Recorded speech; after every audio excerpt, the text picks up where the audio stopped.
tidak pernah berhenti. Tapi kami terlalu percaya hanya Yesus yang bisa membuat kami tetap hidup. Hanya Yesus yang membuat kami tetap semangat. Hanya Yesus yang memberikan jalan keluar buat setiap kami.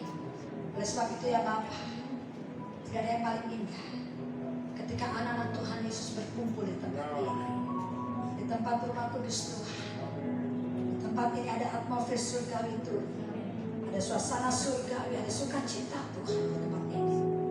Penuhi kami semua tidak terkecuali termasuk kami. Urapi kami dengan urapan yang khusus dalam hari ini. Dan kami percaya kami akan berjumpa Engkau secara pribadi. Firman menjadi kekuatan buat kami. Firman-Mu akan membuat kami berkomitmen semakin intim dengan Engkau. Bicara Bapak. Pakai hamba. Setiap kesaksian nama Yesus dimuliakan, ditinggikan di tempat ini. Sembunyikan nama jauh di belakang kayak salib Engkau Tuhan yang dimuliakan. Dan semua kami terima urapan khusus. Dalam nama Yesus, haleluya. Percaya katakan amin. Silakan duduk. Shalom. Pertama-tama saya minta maaf, saya bergumul datang kemari karena saya tinggal di Kemang dan rumah saya nggak banjir, tapi semuanya banjir. Jadi tadi puji Tuhan sampai saya nama Linda ini harusnya pakai perahu karet nih.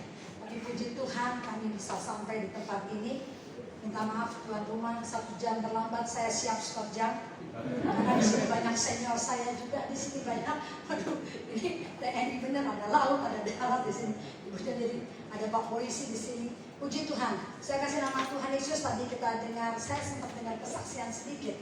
Ini satu firman Tuhan yang dalam 1 minggu ini menjadikan suatu pelajaran buat saya dan juga buat keluarga. Saya rindu firman ini menjadikan kekuatan bahkan penghiburan buat kita semua, yaitu bicara tentang, saya percaya semua di sini kalau saya banyak banget hamba Tuhan yang saya kenal di tempat ini. Jadi hari ini kita belajar bagaimana sih menjadi orang Kristen yang benar. Dan ini termasuk saya. Saya sampai hari ini hidup di tengah keluarga yang bukan orang Kristen. Saya dengan suami, kalau misalkan kami saatnya ada tantangan itu di keluarga kami itu melihat, ayo, katanya pendoa, katanya pengkhotbah, mana bukti Tuhan? Bahkan gak cuma itu, seringkali kami ketika mereka dengar berita-berita yang sengaja saya tahu bicara di depan kami cuma kok orang Kristen, kok orang Kristen. Kami nggak pernah berantem soal agama, nggak pernah. Tapi saya percaya saudara, ketika hidup kita menjadikan Alkitab yang hidup buat banyak orang. Bahkan keluarga saya sampai hari ini mereka bilang, karena saya hidup bukan di keluarga orang Kristen, jadi mereka bilang begini, aku nggak berani doa di rumahnya adikku ini Vita, yang kelas kakak aja suami saya aja ketangkep, apalagi yang kayak kita. Dan memang benar, saya bersyukur Pak Haji Muhammad Henry sekarang menjadi hamba Tuhan. Terima kasih. Kemarin saya khotbah di Batam, mereka bilang begini, berapa tempat saya khotbah di Surabaya. Iya ibu, saya ingat waktu itu kan Bapak belum ibu berdoa 24 tahun loh, saya 24 tahun Bu Joni ya. Doa waktu ketemu Joni, Pak Henry belum 24 tahun. Sampai Pak Ibu Joni ingat gak waktu itu? Ada istri bintang 4, Bu Joni tahulah ceritanya. Datang dan tiba-tiba terima Yesus sudah. Saya tuh ngeliat suami saya gemesnya luar biasa. Karena istri bintang 4, saya sampai panggil, saya punya mentor, harus ada saksi nih, saya gitu kan. Saya mau terima Yesus. Saya bilang, ibu jangan main-main. Orang terima Yesus kalau saya bilang, ibu jangan main-main. Enggak, saya mau terima Yesus. Saudara, saya pulang ke rumah, saya lihat suami saya masih bolak-balik, masih begini. Saya bilang begini, satu tempat tidur aja saya pengkhotbah itu nggak mau terima Yesus. Padahal dia lihat mujizat itu bukan sekali, 2 kali, 3 kali, 4 kali, 5 kali dalam hidupnya. Setiap dia minta sesuatu, dia bilang, Fib doain dong. Oke, kita doain. Dapat sudah. Habis kita doain, Fib aku pengen ini, kena suami ternyata, Fib aku pengen dong jadi komandan. Oke, kita berdoa. Tapi kayaknya nggak mungkin. Kata siapa nggak mungkin? Dapat bocoran nggak ada di tempat situ. Nah, kalau satu kan bilang kebetulan, aku juga sholat. Oke. Yang kedua, 2 tahun setelah, kamu mau di mana lagi? Aku pengen jadi di Jakarta Barat. Kita berdoa. Saya sampai bilang begini sama abang kepada teman senior kami, bang, aku numpang ya bang, numpang doa. Jika firman Tuhan bilang, kaki kamu injak di situ tempat kamu berikan bagian.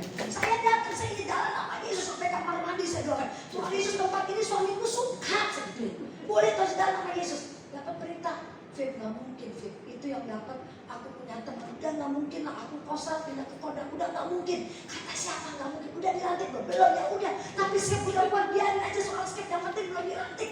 Saudara dapat lagi.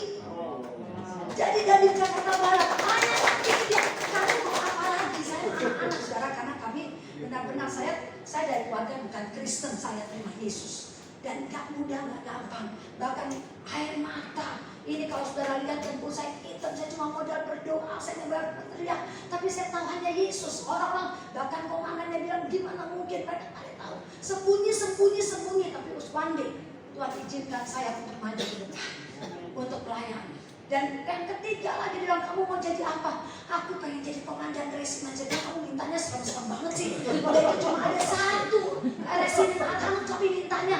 Dia bilang, kan aku percaya doa kamu. Oke, saya sama anak-anak saya kan, ayo kita berdoa buat papa. Doa lagi.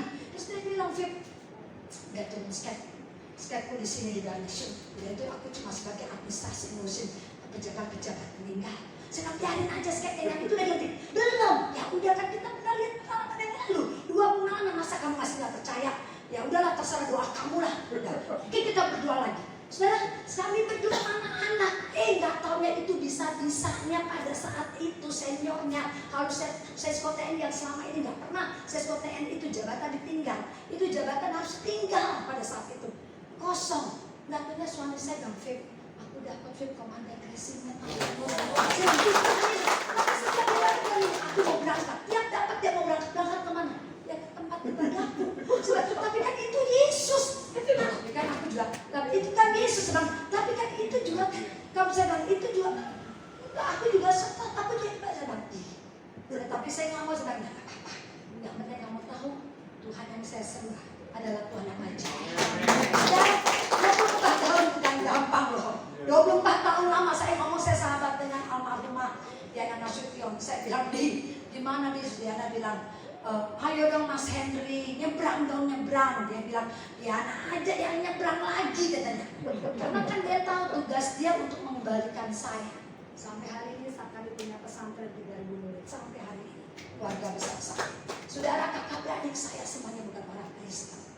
Orang tanya gimana bisa percaya Yesus? Gak ada pendeta datang, gak ada hamba Tuhan datang, gak ada yang namanya gembala datang. Saya kenal Yesus. Tuhan izinkan melalui kuda, saudara. Kok bisa kuda? Itulah firman Tuhan. Kalau saudara dan saya tidak mau menyampaikan firman Allah, maka Tuhan akan pakai tembok-tembok berbicara. Amin. Benar, jangan sampai tembok berbicara. Kita masih punya mulut. Nah, nanti kita lihat bagaimana supaya hidup kita bisa berjiwa. Saya nggak pernah mempersenang orang, saya nggak pernah. Saya percaya hidup saya dimenangkan Yesus. Dan saya bertanya sama suami saya, masih belum percaya juga. Saya bilang, kamu habis ini mau ngapain? Aku pengen jadi jenderal, aku pengen Lemhanas. Oke, tapi udah nggak mungkin. Kenapa? Udah umur tuh udah tutup, udah habis. Kemarin namaku nggak terdaftar. Ya udah, ada nggak Lemhanas di luar negeri? Ada. Tes, lulus. Selesai lulus, Feb, aku nggak berangkat. Lo kok bisa? Padahal kamu yang kecap. Tahu orang lain, ya udah Allah punya cara lain. Saya tahu dia ngambek, saya tahu dia gini. Saya bilang, nah waktu dia ngambek saya bilang, Tuhan buktikan, tunjukkan Yesus yang kita sembah bukan Yesus yang biasa-biasa. Saya bilang, aku tetap percaya. Mana mungkin? Nggak tahu caranya. Imanku nggak mau rubah. Kamu pengen Lemhanas kan? Oke, kita berdoa. Tapi udah semua di luar negeri udah penuh tahun ini. Kalau tahun depan umurku udah lewat, ya itu urusannya Tuhan. Pokoknya kita berdoa untuk Lemhanas, Pak. Berdoa. Saudara, gak taunya orang yang mau berangkat, memang ada satu hal masalah apapun yang tiba-tiba dia pulang, Fit, aku disuruh gantikan. Terus kemana? Ke Jepang. Tuh lihat Yesus. Sampai di Jepang orang bingung, asalnya bingung. Kok namanya beda? Orang pada ambil kursus begini kok tiba-tiba namanya beda. Dia bilang, Fit, pukul deh, Fit. Pukul pipiku. Aku bilang, oke, berarti kamu gak mimpi. Ini doa kamu dijawab. Saudara, sampai di Jepang sakit luar biasa, batu yang jerit. Saya kalau ada tentara yang jerit nangis itu udah sakit banget. jerit, nggak bisa, orang-orang di situ nggak bisa bahasa Inggris.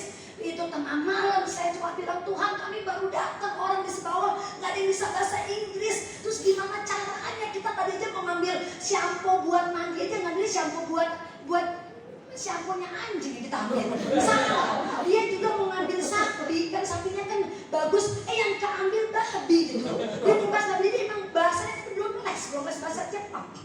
Saya bilang, Tuhan, kami saat ini baru datang. Jerit-jerit tengah malam. Dalam nama Tuhan Yesus, Engkau operasikan suami saya malam hari ini juga. Supaya batu itu keluar. Gimana caranya? Tapi kita lihat kuasa Tuhan. Masih lagi Tuhan berbicara buat suami saya. Tengah malam udah sakit. Dalam nama Yesus saya capek. Operasikan suami saya. Jam saya tidur capek. Jam 4:30 subuh dia bangun, dia katakan dengan sukacita, dia Fip, udah nih Fip, batunya keluar. Tuhan, dia akan percaya, dia akan serahkan hidupnya. Nggak tahu pagi-pagi saya lihat lagi begini lagi. Kamu sudah 24 tahun. Sampai orang bilang mungkin kali istrinya di rumah kelakuannya kayak pecah. Sampai saya bilang, Tuhan, kalau memang saya kelakuannya tidak menjadi terang bagi suami, Tuhan koreksi saya. Tuhan, kalau saya mau pengen suami saya, jangan Engkau ambil suami saya, bahkan jangan Engkau ambil dia, Tuhan, sebelum dia percaya Yesus. Akhirnya saya bilang begini sama Yesus, 24 tahun bukan waktu yang pendek. Iman saya semakin 1 tahun suami saya berkenan, semakin belum lagi iman saya dia bukan jadi orang Kristen, tapi jadikan dia seorang hamba Tuhan. Iman saya semakin nambah. Kalau tahun ini dia enggak, iman saya percaya suami saya jadi hamba Tuhan. Puji Tuhan, 10 November tanggal 10 Januari 2015 dengan keajaiban yang luar biasa. Kami anak-anak, kami punya mesbah doa dengan anak-anak. Kami sedang berdoa Bapak Ibu. Di tengah-tengah pergumulan, di tengah-tengah air mata, di tengah-tengah dipermalukan orang, di tengah-tengah kami kehilangan semuanya Bapak Ibu. Saya nggak ngangkat tangan. Atau suami saya yang selama ini nggak pernah diam merepet. Saya gandengan tangan merepet masuk ke lingkaran doa kami. Terus tangan dibuka, dia pegang tangan saya. Saya terasa, nah untungnya ini Pak Tentara jago nyanyi Bapak Ibu. Suara saya Z minor. Jadi dia suka denger saya pasang musik nyanyi, ikut nyembah nyanyi. Waktu dia ikut nyanyi, anak saya teriak, satu anak saya mendapat talenta penglihatan. Mama, aku lihat ada orang, ada malaikat pakai baju emas, ada ratusan malaikat di kamar ini. Dan mereka bawa alat musik dan mereka katakan ke Papa, ini laskol. Saudara, waktu dengar laskol itu, saya pernah dengar hamba Tuhan ngomong laskol buat suami saya waktu di Manado. Dia marah-marah ke hamba Tuhan. Sampai dia kata, itu pendeta sombong banget. Udah pikir cuma dia yang masuk surga katanya. Saya datang masuk, pendeta itu bilang, Pak Henry jangan main-main. Pak Henry udah terima mujizat begitu banyak. Ya ingat ada laskol. Dia marah. Waktu itu jabatannya Aster di Makassar. Dia marah. Saya bilang, Mas itu kan Tuhan. Tapi waktu anak saya ngomong, Papa ini laskol. Papa ini laskol. Saya ambil tangan suami saya pegang. Mas Henry jangan main-main. Tuhan bisa pakai gak cuma anak kecil. Tuhan bisa pakai tembok untuk buktikan bahwa dia Tuhan dalam hidup kamu. Ayo ikutin doa saya. Mulai malam hari ini. Sudah saya kaget. Suami saya begini. Mulai malam hari ini. Tadi saya bilang, Mas kamu bersaksi. Udah kamu aja sekalian gitu udah terlambat katanya udah. Jadi saya kan memang benar sama hamba Tuhan tidak boleh saling mendahului. Ini bagian saya dulu. Kalau kita berdua ntar TK-nya 2 ya. Jadi karena saya dalam nama Tuhan mulai malam ini saya Muhammad Henry terima Tuhan Yesus sebagai Tuhan Yesus. Saya lagi banget cuma ratusan ribuan malaikat bersorak-sorai, bahkan malaikat dengan alat musik. Mereka taruh nama Papa di paling atas di antara kita, di atas. Saya tahu, wah Tuhan bener nih, dia imam. Saya langsung kasih Mas Henry ini Alkitab. Mas, kamu sekarang imam di Alkitab. Tolong berkati saya. Suami saya bilang, Fip, aku mana ngerti. Udah aku tumpangin tangan di kepalaku dan anak-anakku. Dia tumpangin, dia nangis saudara. Dan akhirnya dia sadar, kan aku kan masih minus. Anak saya teriak, Papa gak usah takut. Papa gak usah takut soal jabatan Tuhan yang angkat Papa.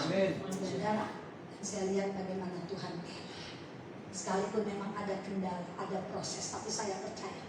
Saya gak akan lihat di tengah-tengah. Saya gak lihat air mata.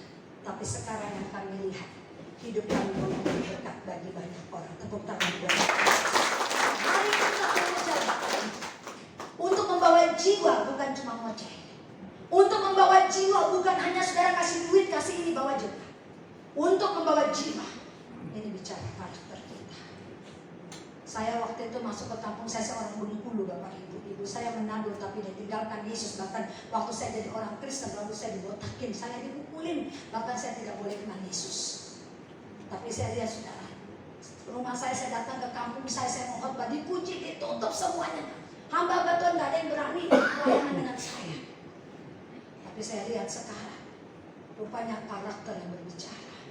Dan hari ini kalau saya pulang ke kampung, puji Tuhan, untuk kemuliaan Tuhan, saya menjadi VIP di kampung saya. Di tengah-tengah pesantren saya menjadi VIP.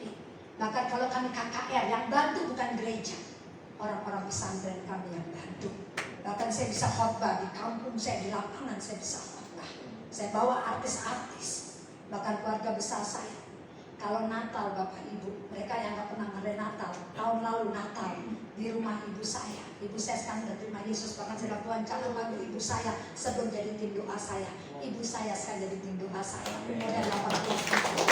Dan ketika kami Natal di dalam ruangan seperti ini, mungkin yang Kristen cuma 10 orang, yang lain semuanya pakai bawang putih Bapak Ibu. Kakak beradik saya 16, semuanya orang seberang Bapak Ibu. Dan ketika itu sound system kayak begini ditaruh di luar, karena di dalam rupanya jadi orang-orang yang datang karena dia tahu di dalam ada doa, mereka pergi keluar, dia nggak tahu macannya ada di luar, speaker di luar. Jadi kami nyanyi, mereka nyanyi, nggak punya ketagihan. Mereka bilang, Fit, kalau Natal bikin lagi dong. Tahun ini saudara belum Natal, mereka udah nanya, tahun ini Natal di mana? Saya bilang saya pengen Natal di Bandung. Kita ikut, kita daftar mau Natal. Saudara, guru ketok pintu aja nggak boleh. Ke rumah keluarga saya, rumah dikunci, nama saya, dan jangan pakai nama Afan, gak ada nama Afan pendeta. Afan Kristen aja gak ada lagi pendeta. Tapi sekarang kami bersyukur, setiap mereka punya masalah, mereka datang ke rumah kami untuk menjadi solusi di dalam permasalahan mereka. Tepuk tangan buat kita. Karakter Kristen, ada 4 hal yang kita belajar. Apa itu karakter Kristen? Yang pertama Bapak Ibu, orang jangan sebut orang Kristen kalau nasihat. Jangan ngomong orang Kristen. Saya belajar ketika saya jadi orang Kristen, memang saya dengar mujizat, tapi saya lihat pengorbanan, saya lihat air mata, saya lihat badai datang, tantangannya. Kalau saudara membuka di dalam Yesaya 41 ayat 15, tetapi sesungguhnya aku menjadikan engkau sebagai papan pengiring untuk mengiring bukit-bukit dan gunung. Saudara, kita dipilih Tuhan untuk mengiring masalah. Bukan masalah ngiring saudara saya, tapi mengiring bukit-bukit. Supaya apa? Supaya engkau bersorak-sorai, ayat 16. Oleh sebab itu, kalau bicara pengorbanan, itu harus bicara dari sini. Ketulusan. Gak bicara, gak ada pengorbanan munafik, gak ada. Bicara pengorbanan, Bapak Ibu boleh tanya polisi, tentara semua. Namanya bicara pengorbanan, itu ketulusan. Tolong dibantu Mazmur 26. Pak Henry jangan cuma ngomong lihat saya, tolong dibaca ayatnya. Mazmur 26 ayat 1. Dan berkali-kali saya khotbah, memang lihat suami saya ini kayaknya hari ini kan anniversary ya. Wow, puji Tuhan. Dan saya percaya kalau kita hidup di dalam Kristus, pasti melihat istri akan bengong terus. Terus kayaknya kita kagum-kagum terus itu benar Bapak, benar nggak Pak? Benar. Kalau kita keluarga dalam Yesus, lihat istri ngoceh kayaknya senang banget ya. Coba lihat Pak Henry, Mazmur 26 ayat 1. Ini bicara ketulusan, bicara ketulusan. Ketika kita benar-benar tulus di dalam Tuhan, saya percaya saudara, kita siap untuk berkorban. Mazmur 26 ayat 1. Mazmur 26 ayat 1. Berilah keadilan kepadaku ya Tuhan, sebab aku telah hidup dalam ketulusan. Kepada Tuhan aku percaya dengan tidak ragu-ragu. Amin. Cukup lihat tuh. Kalau orang sungguh-sungguh tulus, dia berani minta sama Tuhan. Tuhan, berikan aku keadilan, karena aku nggak main-main. Aku menjadi orang Kristen bukan untuk dipandang orang, bukan untuk mencari nama, bukan untuk dibayar, tapi aku jadi Kristen karena aku tulus dan aku percaya dengan tidak ragu-ragu. Nah, kalau kita tulus, saudara, maka kita berani ngomong begini. Lihat ayat 2-nya. Ujilah aku ya Tuhan. Kalau dia nggak sungguh-sungguh dalam Tuhan, boro-boro ngomong uji. Tapi karena dia tulus, maka dia ujilah aku ya Tuhan, dan cobalah aku, selidikilah batinku dan hatiku. Saya ingat waktu Pak Henry jadi terima Yesus, wow, banyak yang hilang, jabatan copot, teman hilang, semua hilang, keluarga besar saya hilang. Wah, mereka bilang sampai orang Kristen yang satu angkatan bilang gini, Mbak Niko terlaluan banget, kenapa sih nggak tunggu nanti kalau bojonya nanti pensiun loh, baru pindah. Ini bojonya lagi enak-enak, ngapain Kristen sekarang? Karena pada waktu itu pas Natal saya ingat, ada saya bilang begini, saya bilang sama mereka, kalau aku suamiku terima Yesus setelah pensiun, kamu mau jadi jaminan? Gak nanti. Kalau Yesus panggil dia besok, mau tukar tempat? Saya bilang, mau gak tukar tempat? Mbak jangan terlalu dulu, gak benar. Siapa sih gak pengen jabatan? Siapa sih gak pengen diraih? Siapa yang gak pengen? Tapi ini bicara keselamatan. Ini bicara keselamatan lebih dari segalanya. Dan saya bilang, apapun, kalaupun harus hilang, tapi buat dia terima Yesus, buat saya prioritas. Saya kasih nama Tuhan Yesus, saya bersyukur. Dia proses 1,5 tahun. Kami juga diproses. Tapi saudara lihat akhirnya. Ada saya lihat inilah ketulusan. Ketika kami lewati tantangan, ketika kami lewati ujian. Enggak cuma jabatan diproses. Saya pengusaha sampai hari ini. Usaha bisnis saya waktu itu seperti kayak kapal pecah. Itu bisa dana blokir, proyek batal semua. Itu bisa datang seperti badai. Satu belum selesai, datang kedua, dua datang ketiga. Sehingga keluarga besar saya bilang, tuh kan kamu murtad kan? Kamu murtad. Lihat, kamu tinggalkan agamamu, kamu lihat begini. Tapi firman Tuhan kata, pujilah aku ya Tuhan. Ayat 3. Yang membuat kami kuat seperti pujian tadi. Sebab mataku tertuju pada kasih setiamu, dan aku hidup dalam kebenaran. Orang yang benar-benar tulus dengan Yesus, dia akan tertuju kepada Yesus. Fokusnya kepada Yesus. Dan orang-orang yang fokusnya kepada Yesus, maka saya percaya karakter Kristus akan muncul. Karakter Kristus, kalau saudara tanya orang luar, pasti mereka tahu Nabi Isa. Yang luar biasa di Nabi Isa adalah satu, kasih. Ditampar pipi kanan, pipi kiri diberikan. Itu orang luar tahu seperti itu. Kasih. Dan orang yang tulus, nggak bisa diumpetin, dia pasti punya kasih. Dan ketika kita bicara kasih, 1 Korintus 13 semuanya sudah hafal. Itu bicara kesabaran, itu bicara nggak munafik, itu bicara kebenaran, itu kasih. Dan orang-orang yang punya kasih itulah, maka akhirnya kita akan lihat hidupnya adalah benar-benar tulus. Karakter yang kedua yang harus dimiliki saudara dan saya, supaya orang Kristen nggak cuma ngomongin jelek-jelek. Hari ini waktunya, di tengah-tengah Yesaya 60 ayat 2 katakan, boleh dibaca, kekelaman bangsa-bangsa, kegelapan menutupi. Saya buka YouTube-nya Pak Jokowi. Tahun ini tahun yang sulit, tahun depan tahun gelap. Pimpinan bangsa-bangsa katakan, Bapak Ibu nggak usah kaget, udah ada di Alkitab, coba lihat Yesaya 60 ayat 2. Sebab sesungguhnya kegelapan menutupi bumi dan kekelaman menutupi bangsa-bangsa, tetapi terang Tuhan terbit atasmu. Amin, amin, amin. Kemuliaan yang menjadi nyata atasmu. Nah, itu firman Tuhan gelap. Orang bilang nanti tahun depan gelap, nggak apa-apa. Memang Alkitab udah ngomong, bukan satu hal yang aneh. Tetapi terang Kristus terbit di atasmu dan kemuliaannya nyata. Ada kita gimana kita mau orang katanya terbit tapi hidupnya berantakan kayak gini. Katanya kemuliaan tapi hidupnya ngaco, Bapak Ibu. Orang Kristen harus hidup dengan hikmah. Amin. Jangan juga mau dibodoh-bodohin orang. Orang Kristen jangan juga mau juga ya udah orang Kristen benar. Tidak. Saya percaya orang yang punya Yesus, dia punya hikmah dan Yesus. Firman Tuhan yang bilang, bukan kata saya. Kolose 3 ayat 16. Yesus adalah hikmat Allah bagi manusia. Jadi kalau kita tiap hari menyembah Yesus, baca firman Tuhan, Alkitab yang bilang Yesus adalah hikmat Allah bagi saudara saya. Silakan dibaca Kolose 3 ayat 16. Ya.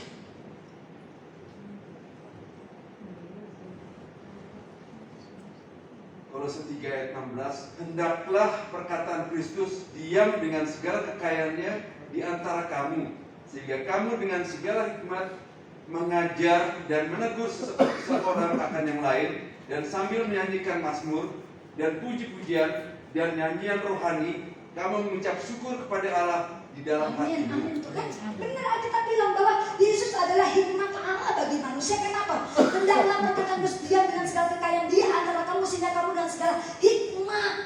Ketika kita benar-benar melekat dengan Yesus, ketika perkataan Yesus ada dalam hidup saudara dan saya, maka kita akan punya hikmat. Ketika kita punya hikmat, maka kita akan bisa mendidik, mengajar, menjadi teladan, menjadi contoh bagi banyak orang, dan kita bisa punya hikmat untuk menegur seseorang. Bahkan kita bisa mengangkat pujian di tengah badai. Saat ini puji Tuhan sudah lewat air mata, lewat badai. Akhirnya kakak-kakak saya sudah, akhirnya mereka boleh bekerja buat saya. Hampir semuanya kalau saya katakan, mereka bekerja buat saya. Dan di tengah pekerjaan mereka lihat badai, mereka lihat tantangan, sampai mereka bilang, Fit, kok jantungmu bisa punya 5? Maksudnya, masa kamu gak begini? Tapi mereka lihat, sekalipun badainya segitu banyak, tapi mereka lihat kami tetap bersuka cita, kami tetap melayani Yesus, kami tetap bersyukur.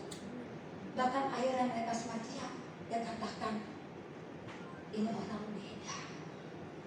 Saudara dan saya beda, karena kita bilang, karena hikmat Allah terbit di dalam hidup saudara dan saya. Tepuk tangan. Akibat hikmat itu apa? Kenapa orang selalu bicara hikmat? Saudara perlu hikmat. Saya cuma lulus S2,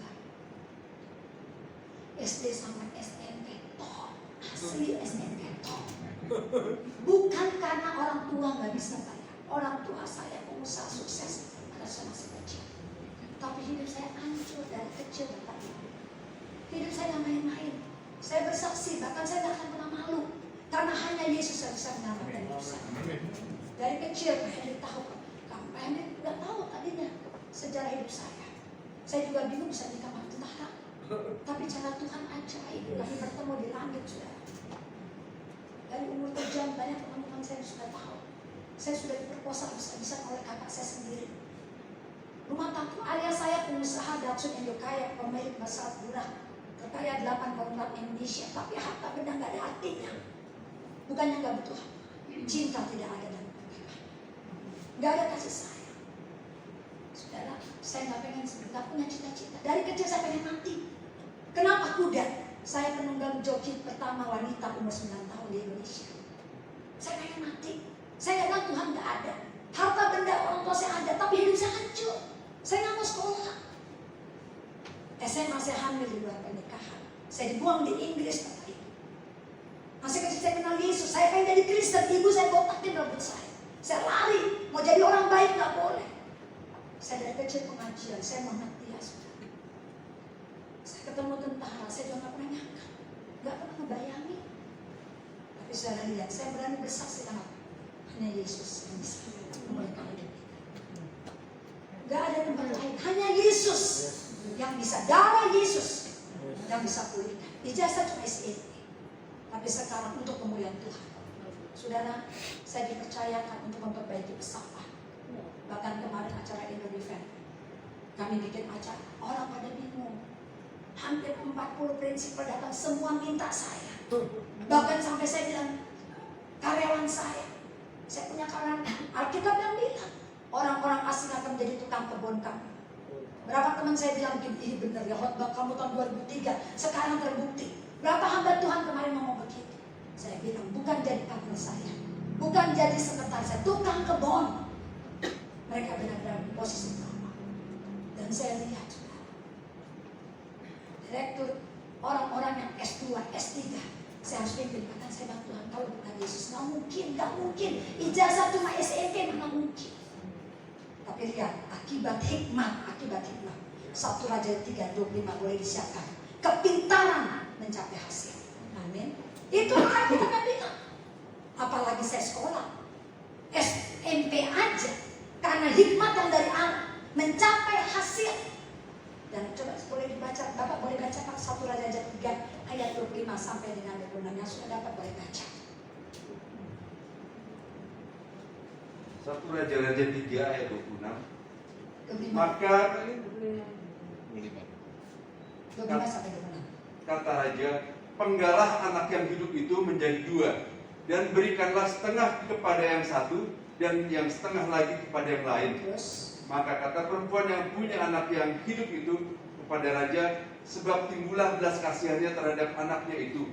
Katanya, ya Tuanku, berikanlah kepadanya bayi yang hidup itu, jangan sekali-kali membunuh dia. Tetapi yang lain itu berkata, supaya jangan untukku ataupun untukmu penggalah.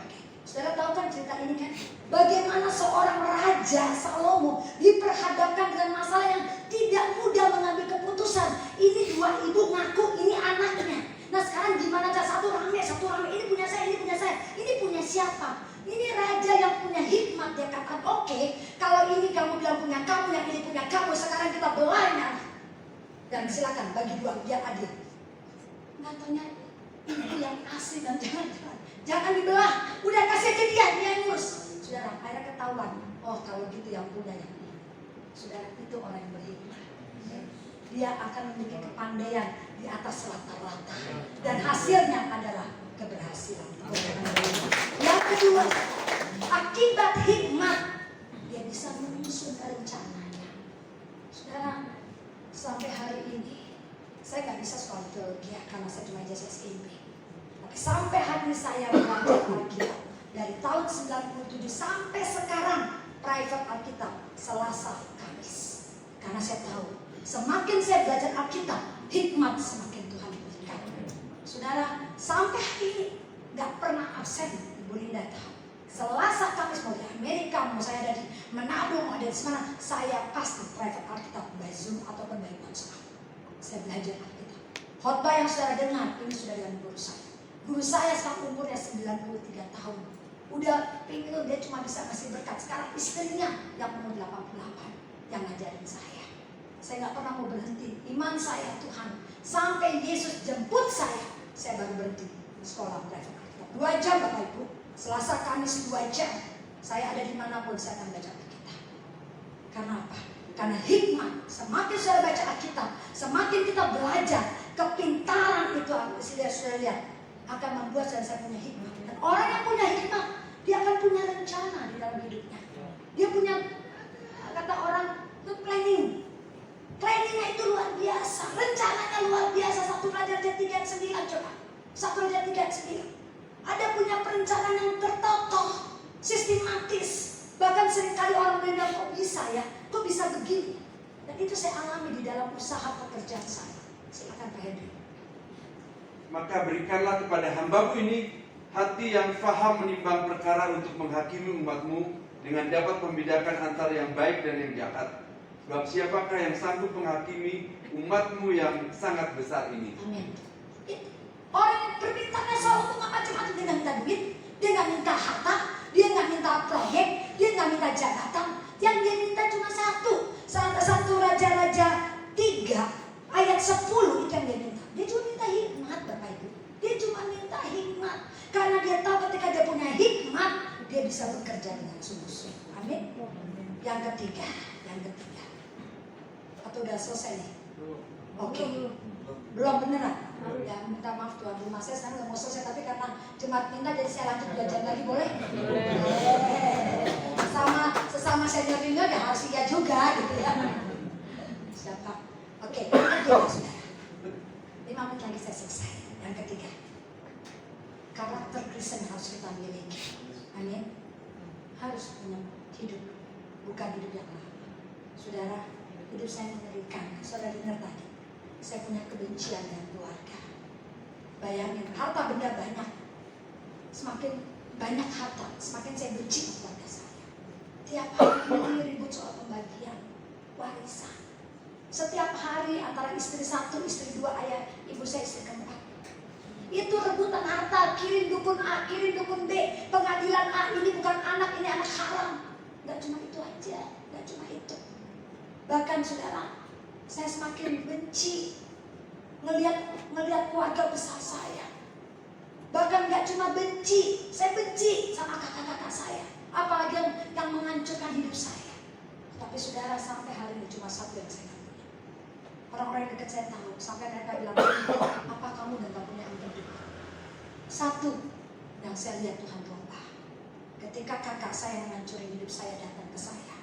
15 tahun dia gak kerja karena Indo kaya bangkrut. Indo kaya bisa motor bangkrut. Dia datang ke saya. Dia bilang begini, Fit, maafkan saya karena sudah hancurkan kamu. Tapi saya butuh kerja. 15 tahun setelah perusahaan bangkrut, perusahaan ayah bangkrut, saya gak kerja dari zaman saya gak kerja. Cuma kamu sekarang punya usaha. Boleh saya kerja? Boleh. Maka bilang, Kak, sejak Yesus jamah hidup saya sudah ampuni kakak apa yang kakak lakukan ke saya. Jangan cuma pakai mulut maafin. Berkati orang yang jahat sama kamu. Berkati orang, berikan apa yang dibutuhkan. Kalau perlu bonus. Saya bilang sama kakak saya, Kak, bagaimana dengan anak-anak kakak? Sekolah kuliah itu nggak ada duit. Mana invoice-nya? Saya bayarin sampai lulus kuliah. Saudara, itulah satu pertama tindakan yang membuat sampai hari ini saya nggak pernah bisa benci dengan orang. Sejahat-jahatnya orang dengan saya, semakin dia jahat, semakin saya lepaskan mereka dengan dia. Bahkan sampai hari ini, sampai saya bilang, Tuhan kan kemarin dia baru nyakitin dari fitnah saya, baru nyakitin, kok saya bisa peluk ya orang itu. Dan sampai hari ini, kenapa?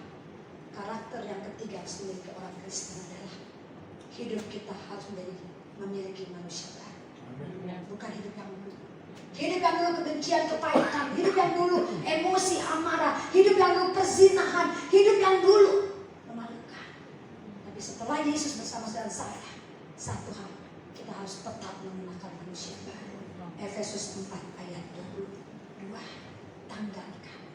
Kalau saudara saya tidak berani menanggalkan hidup lama, jangan berharap orang lain akan lihat Yesus dalam hidup kita.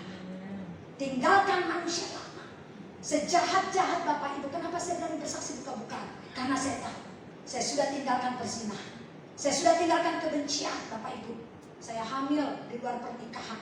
Saya buang anak saya di rumah sakit di Inggris, di Wimbledon. Saudara, saya nggak tahu anak saya di mana. Saya cari ketika saya diberkati Tuhan. Saya pergi ke Inggris, saya pergi ke London, cari anak saya nggak ketemu. Saya bilang, Tuhan kalau nggak ketemu, kita ketemu di surga. Selamatkan anak saya di mana? Lihat, Tuhan Yesus pulihkan bukan cuma karakter, hati Bapak dipulihkan, hati Ibu dipulihkan. Saudara tahu, saya ketemu anak saya. Dan saat itu saya siap ditampar. Lawyer bilang, Ibu jangan pakai alasan. Pokoknya Ibu kalau ditampar, dipukul, diludahi, siap-siap. Saudara, saya cuma minta maaf ke anak saya yang saya tinggalin. Saya ketemu 19 tahun kemudian. Saudara tahu apa? Anak saya katakan, jangan pernah minta maaf.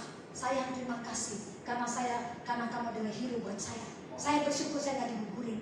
Saya gak gugurin, saudara. Saya pikir Tuhan, dulu saya bukan karena cinta. Karena saya benci sama keluarga saya. Saya mau mempermalukan keluarga saya. Bahwa lihat nih, anak keluarga Afan, ada anak yang hancur, yaitu saya. Tapi lihat, Roma 8 ayat 28. Allah sanggup melakukan kebaikan dalam situasi apapun. Tepuk tangan buat Allah. Hari ini sudah ada cara lain. Sudah dibaca tadi Efesus 4 ayat 22? Efesus 4 ayat 22, yaitu bahwa kamu berhubung dengan kehidupan kamu yang dahulu harus menanggalkan manusia lama yang menemui kebinasaannya oleh nafsu yang menyesatkan. Saudara, harus. Alkitab bilang harus. Nggak boleh tanggung-tanggung, nggak boleh setengah-setengah. Alkitab harus tanggalkan manusia lama. Nggak ada alasan Tuhan kan begini, nggak ada. Harus tanggalkan. Saya nggak tahu manusia lama saudara apa. Tapi itu manusia lama saya. Kebencian, marah, emosi, dendam, perzinahan, bahkan mengerikan. Saudara, anak saya sekarang tinggal di Bali. Bahkan saya bersyukur, suami saya, anak-anak saya, semuanya mencintai anak saya kenal. Allah sanggup pulihkan semua. Tuhan ajaib. Yesus yang dilaksanakan Tuhan ajaib. Kalau orang yang memiliki manusia yang baru, Alkitab katakan, ketika kita dibaharui, maka akibatnya roh dan pikiran kita beda dengan dunia. Efesus 4 ayat 23 kalau dibaca kayak ini.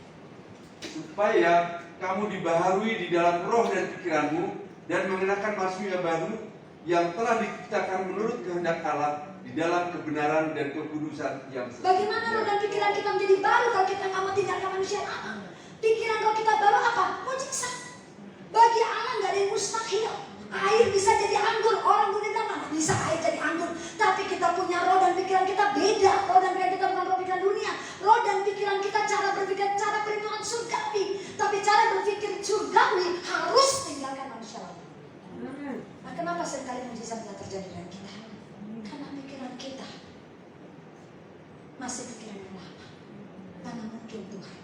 1 tambah 1 kan 2. Mana bisa 11? Kami lewati air mata, kami lewati badai, kami sempat dinolkan saudara. Tapi pikiran kami tertuju pada Yesus.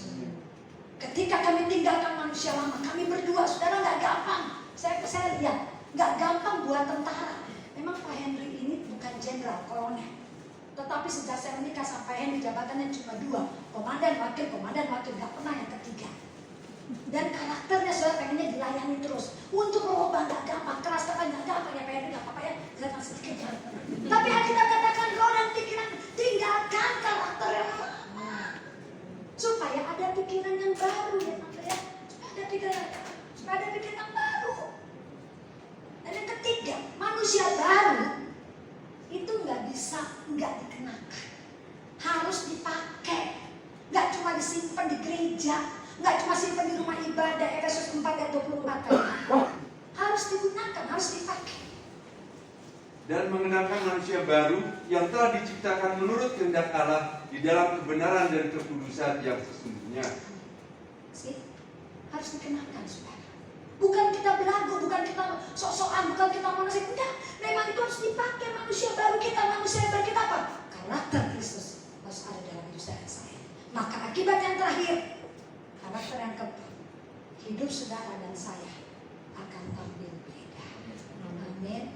Gak usah kita ngomong, keluarga akan lihat, tetangga akan lihat, pembantu akan lihat. Pak Henry saudara, dia akan lihat. Ini luar biasa kelas kepala. Ini luar biasa.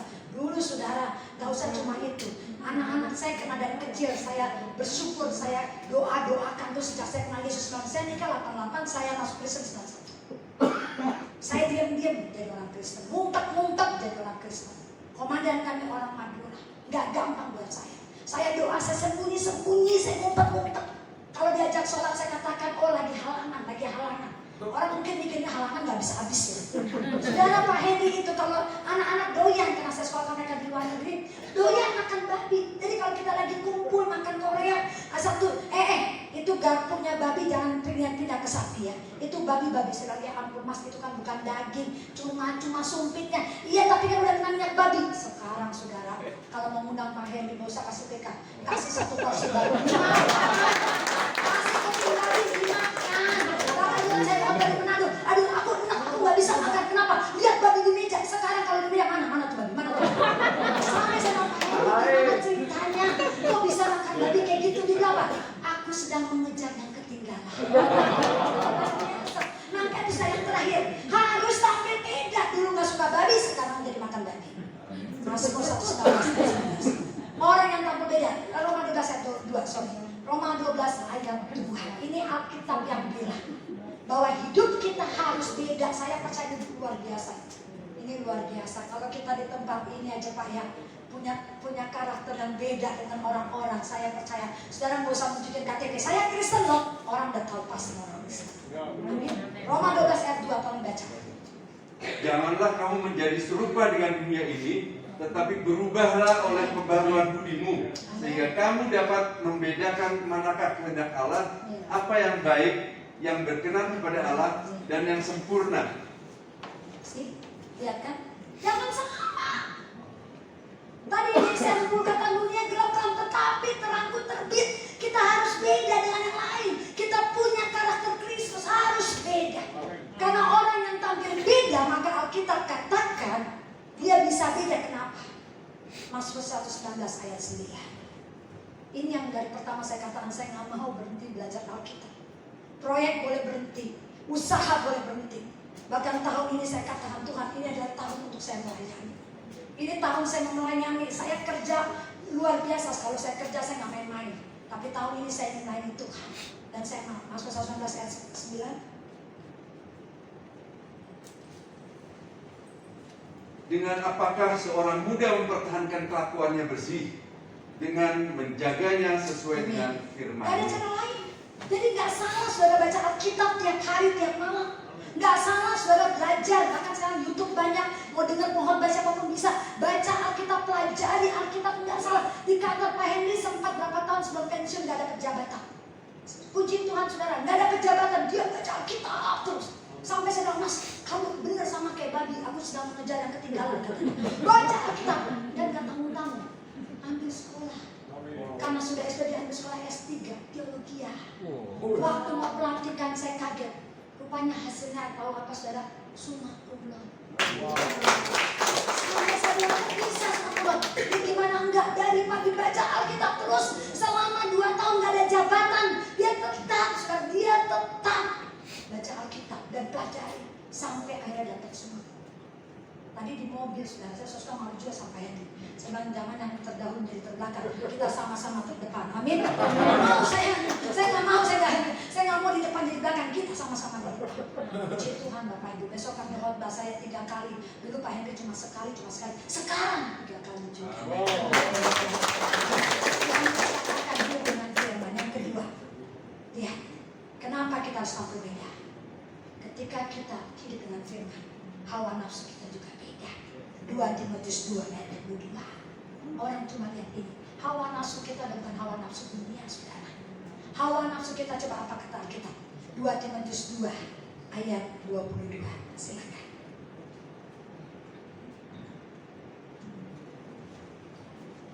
Sebab itu jauhilah nafsu orang muda, kejarlah keadilan, kesetiaan, kasih dan damai bersama-sama dengan mereka yang berseru kepada Tuhan dengan hati yang murni. Jadi saya kalau baca ini sudah gini. Ya, sebab itu jauhilah nafsu orang muda. Memang nafsunya itu emang buat anak muda, maka itu dengan orang tua. Jadi kalau orang tua masih nafsu, aneh juga gitu. Karena jauhilah nafsu orang tua, enggak, jauhilah nafsu orang muda. Jadi kalau bapak-bapak masih selingkuh, itu punya orang tua, anak muda yang pacaran. Kita yang tua udah boleh pacaran.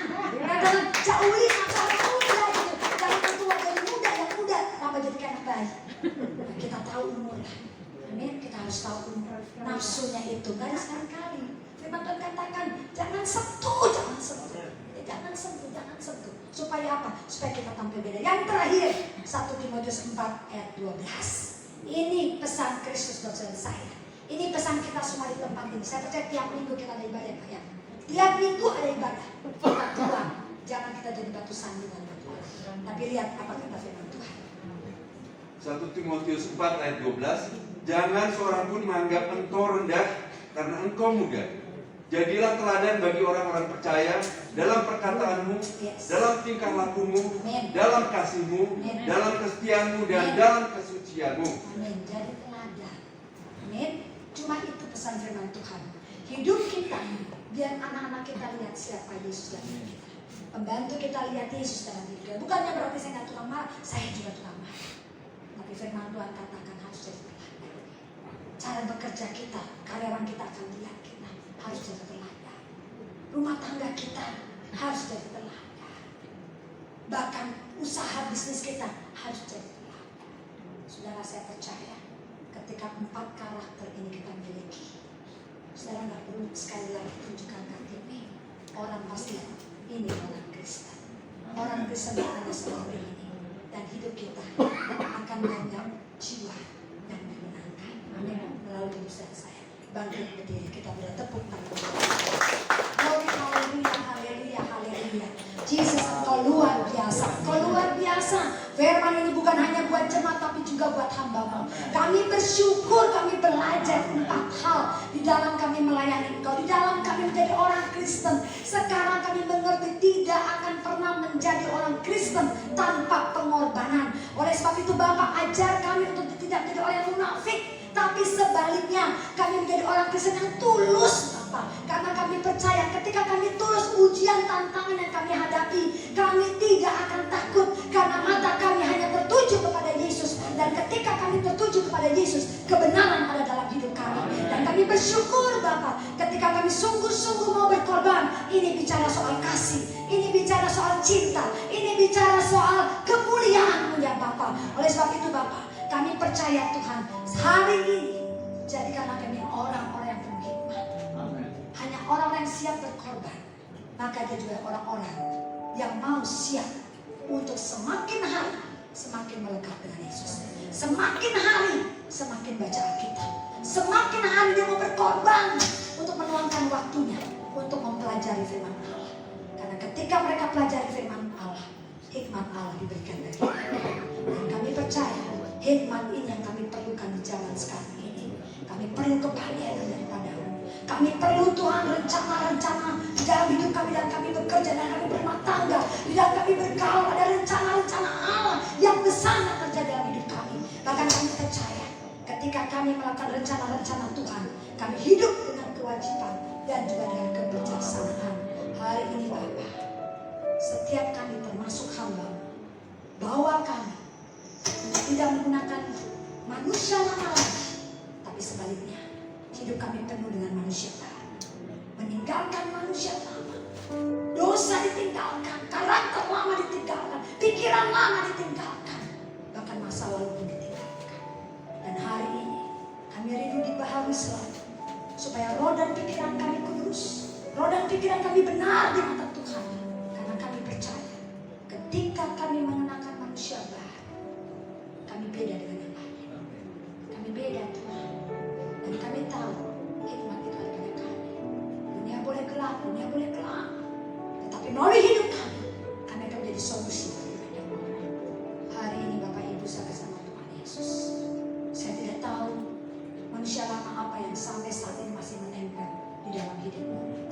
Tapi Alkitab sekarang menantang saudara saya.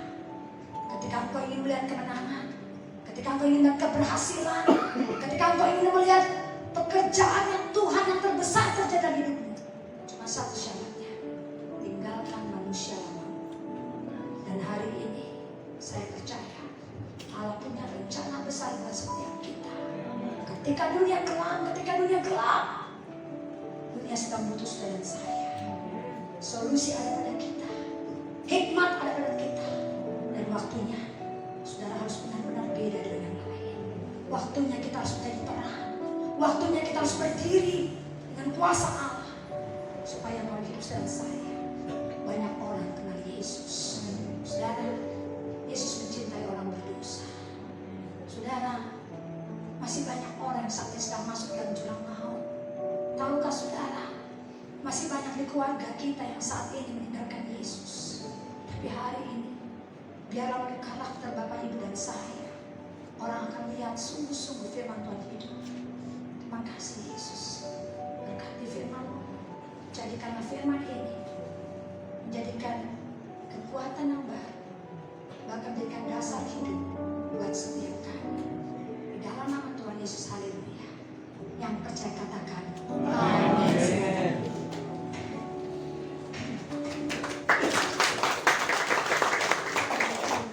Puji Tuhan, saya kembali Bapak Ibu Saudara.